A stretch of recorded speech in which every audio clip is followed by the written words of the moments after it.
Un escalier, c'est une succession de plans horizontaux qu'on appelle des marches. Et ces marches présentent différentes caractéristiques. Une profondeur, qu'on appelle le giron, et une hauteur qui correspond à la distance verticale entre deux marches.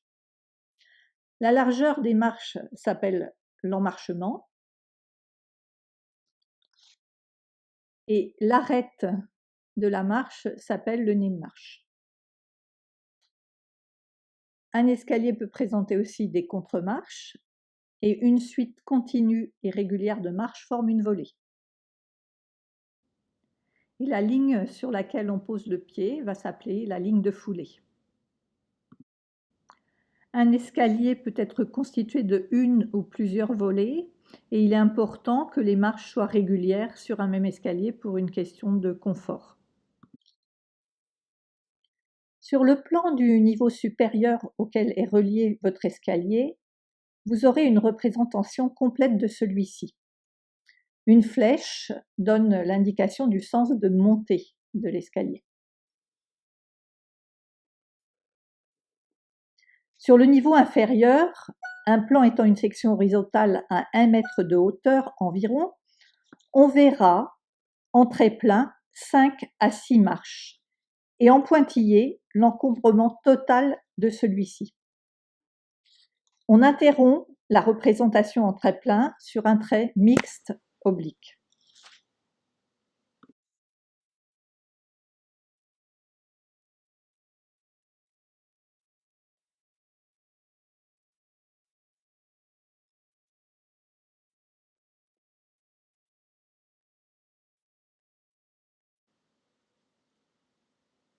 Le premier escalier représenté était constitué d'une seule volée, le second de 2 volets reliés par un palier intermédiaire.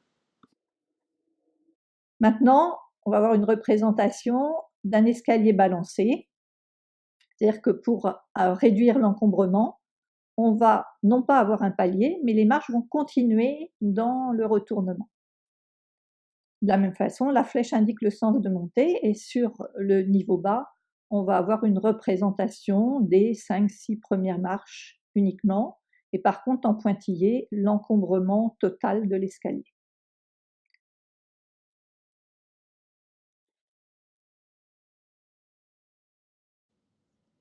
Le dernier exemple représenté est celui d'un escalier hélicoïdal sur plan carré.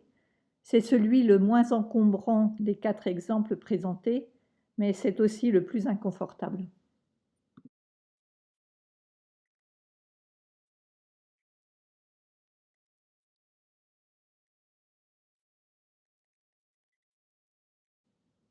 Votre escalier doit être conçu de telle manière que le giron, l'addition du giron et de 2 hauteurs soit compris entre 60 et 64 cm pour être confortable.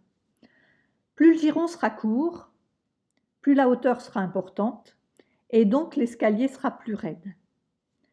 Pour vos projets, prévoyez une hauteur entre 17 et 18 cm lorsque l'escalier dessert les étages d'un logement.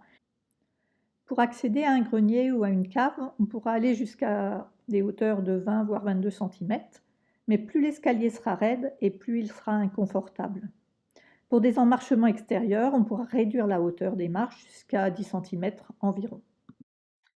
Enfin, un dernier point et non des moindres, lorsque vous dessinerez les coupes sur vos escaliers, vérifiez que l'échappée, c'est-à-dire la hauteur entre la sous-face du plancher supérieur et le nez de marche se trouvant à l'aplomb, est suffisante pour ne pas se heurter la tête. Bon courage!